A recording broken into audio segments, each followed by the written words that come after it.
एक बार भगवान शिव ने पार्वती जी को उनके पूर्व जन्म का स्मरण कराने के उद्देश्य से इस व्रत के महात्म्य की कथा कही थी।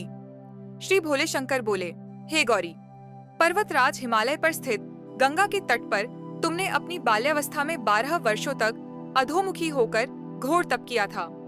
एक बार भगवान शिव ने पार्वती जी को उनके पूर्व जन्म का स्मरण कराने के उद्देश्य से इस व्रत के महात्म्य की कथा कही थी। श्री भोले शंकर बोले, हे गौरी, पर्वतराज हिमालय पर स्थित गंगा के तट पर तुमने अपनी बाल्यावस्था में 12 वर्षों तक अधोमुखी होकर घोर तप किया था। तुम्हारे पिता तुम्हारी कष्ट साध्य तपस्या को देखकर बड़े दुखी होते थे। उन्हें बद्धा क्लेश होता था। तब एक दिन तुम्हारी तपस्या तथा पिता के क्लेश को देखकर नारद जी तुम्हारे घर पधारे। तुम्हारे पिता ने हृदय से अतिथि सत्कार करके उनके आने का कारण पूछा। नारद जी ने कहा, गिरिराज, मैं भगवान विष्णु के भेजने पर यहाँ उपस्थित हुआ हूँ। आपकी कन्या ने बद्धा कठोर तप किया है। इससे प्रसन्न होकर वे आपकी सुपुत्री से विवाह करना चाहते हैं। इस संदर्भ में आपकी राय जानना चाहता हूँ। नारद जी की बात सुनकर गिरिराज गदगद हो उठे। उनके तो जैसे सारे क्लेश ही दूर हो गए। प्रसन्नचित होकर वे बोले, श्रीमान, यदि स्वयं विष्णु मेरी कन्या का वरण करना चाहते हैं तो भला मुझे क्या आपत्ति हो सकती है। वे तो साक्षात ब्रह्म हैं। हे महर्षि, यह तो हर पिता की इच्छा होती है कि उसकी पुत्री सुख संपदा से युक्त पति के घर की लक्ष्मी बने। पिता की सार्थकता इसी में है कि पति के घर जाकर उसकी पुत्री पिता के घर से अधिक सुखी रहे। तुम्हारे पिता की स्वीकृति पाकर नारद जी विष्णु के पास गए और उनसे तुम्हारे ब्याह के निश्चित होने का समाचार सुनाया।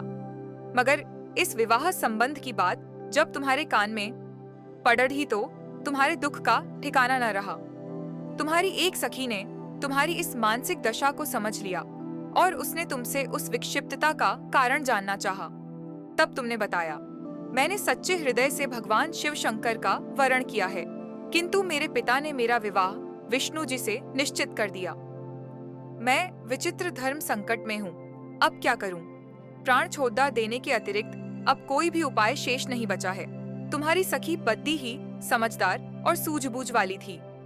उसने कहा, सखी, प्राण त्यागने का इसमें कारण ही क्या है?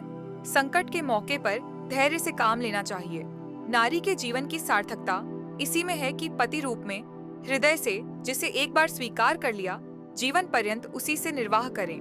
सच्ची आस्था और एक निष्ठा के समक्ष तो ईश्वर को भी समर्पण करना पड़ देता है। मैं तुम्हें घनघोर जंगल में ले चलती हूँ, जो साधना स्थली भी हो और जहाँ तुम्हारे पिता तुम्हें खोज भी न पाए। वहाँ तुम साधना में लीन हो जाना। मुझे विश्वास है कि ईश्वर अवश्य ही तुम्हारी सहायता करेंगे। उसने कहा, सखी, प्राण त्यागने का इसमें कारण ही क्या है? संकट के मौके पर धैर्य से काम लेना चाहिए। नारी के जीवन की सार्थकता इसी में है कि पति रूप में हृदय से जिसे एक बार स्वीकार कर लिया, जीवन पर्यंत उसी से निर्वाह करें। सच्ची आस्था और एक निष्ठा के समक्ष तो ईश्वर को भी समर्पण करना पड़ता है। मैं तुम्हें घनघोर जंगल में ले चलती हूँ, जो साधना स्थली भी हो और जहाँ तुम्हारे पिता तुम्हें खोज भी न पाए। वहाँ तुम साधना में लीन हो जाना। मुझे विश्वास है कि ईश्वर अवश्य ही तुम्हारी सहायता करेंगे। इधर तुम्हारी खोज होती रही और उधर तुम अपनी सखी के साथ नदी के तट पर एक गुफा में मेरी आराधना में लीन थीं। भाद्रपद शुक्ल तृतीया को हस्त नक्षत्र था। उस दिन तुमने रेत के शिवलिंग का निर्माण करके व्रत किया। रात भर मेरी स्तुति के गीत गाकर जागी। तुम्हारी इस कष्ट साध्य तपस्या के प्रभाव से मेरा आसन डोलने लगा। मेरी समाधि टूट गई।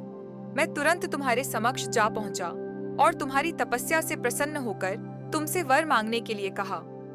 तब अपनी तपस्या के फल स्वरूप मुझे अपने समक्ष पाकर तुमने कहा, मैं हृदय से आपको पति के रूप में वरण कर चुकी हूँ। यदि आप सचमुच मेरी तपस्या से प्रसन्न होकर आप यहाँ पधारे हैं तो मुझे अपनी अर्धांगिनी के रूप में स्वीकार कर लीजिए।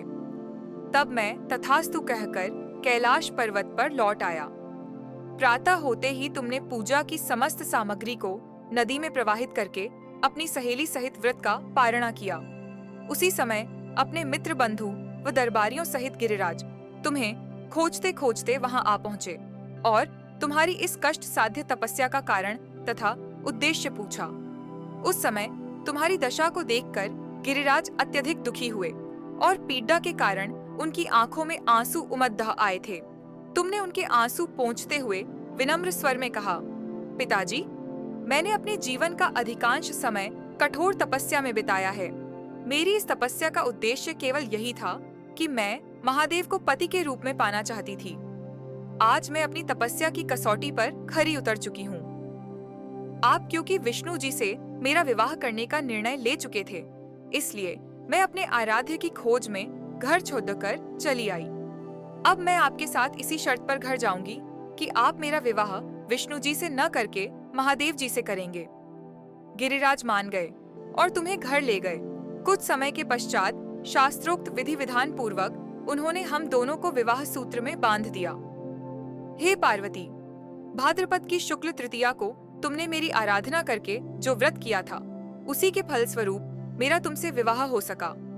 इसका महत्व यह है कि मैं इस व्रत को करने वाली कुंवारियों को मनोवांछित फल देता हूँ। इसलिए सौभाग्य की इच्छा करने वाली प्रत्येक युवती को यह व्रत पूरी एकनिष्ठा तथा आस्था से करना चाहिए।